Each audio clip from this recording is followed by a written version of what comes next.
மின்சார ரயில்கள் ரத்து செய்யப்பட்டதால் தாம்பரம் ஜிஎஸ்டி சாலையில் வாகன நெரிசல் மிகுந்து காணப்படுகிறது. கூடுதல் தகவல்களை செய்தியாளர் மீரான் வழங்கிட கேட்கலாம். மீரான், வணக்கம். போக்குவரத்து நெரிசலை சீர் செய்ய என்ன நடவடிக்கை மேற்கொள்ளப்பட்டிருக்கிறது?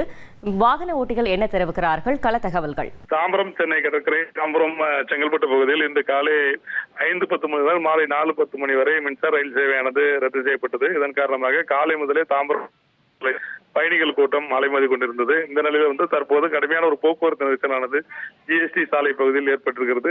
50க்கும் மேற்பட்ட சிறப்பு பேருந்துகள் பல்வேறு இடங்களுக்கு தாம்பரத்திலிருந்து இயக்கப்பட்டது. இதன் காரணமாக பேருந்துகள் தாம்பரம் மேம்பாலம் அருகே வளைவில் திரும்பி மீண்டும் சென்னைக்கு திரும்பும் பகுதியில் கடுமையான ஒரு போக்குவரத்து நெரிசல் ஏற்பட்டது. இதன் காரணமாக தாம்பரம் வேளச்சேரி சாலை, அதேபோல தாம்பரம் முடிச்சூர் சாலை பகுதியில் இருந்து வரும் வாகனங்கள், பெருங்குளத்திலிருந்து தாம்பரம் நோக்கி வரும் வாகனங்கள் அனைத்தும் மேம்பாலம் பகுதியில் சேர்ந்து நின்றதன் காரணமாக கடுமையான ஒரு போக்குவரத்து நெரிசலானது அந்த பகுதியில் ஏற்பட்டது. ஏராளமானவர்கள் சொந்த வாகனங்களில் தங்கள் பணிகளுக்கு சென்று வந்ததன் காரணமாக அந்த ஜிஎஸ்டி சாலை முழுவதுமாக கடுமையான ஒரு போக்குவரத்து நெரிசலானது ஏற்பட்டது. மின்சார ரயில்கள் ரத்து செய்யப்படுவதிலும் காலை முதலே கடுமையான ஒரு போக்குவரத்து நெரிசல், பேருந்து நிலையத்தில் பயணிகள் கூட்டம் என தாம்பரம் ஒரு பரபரப்பான நிலையிலே காணப்பட்டது. போதிய ஏற்பாடுகளை போக்குவரத்து போலீசாரும் செய்யவில்லை என்ற ஒரு குற்றச்சாட்டை தான் பயணிகள் எழுப்பியிருக்கிறார்கள்.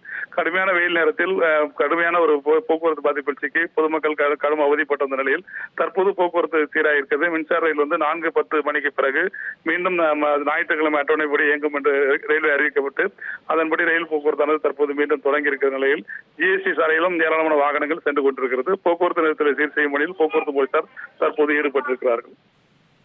தகவல்களுக்கு நன்றி மீரான்.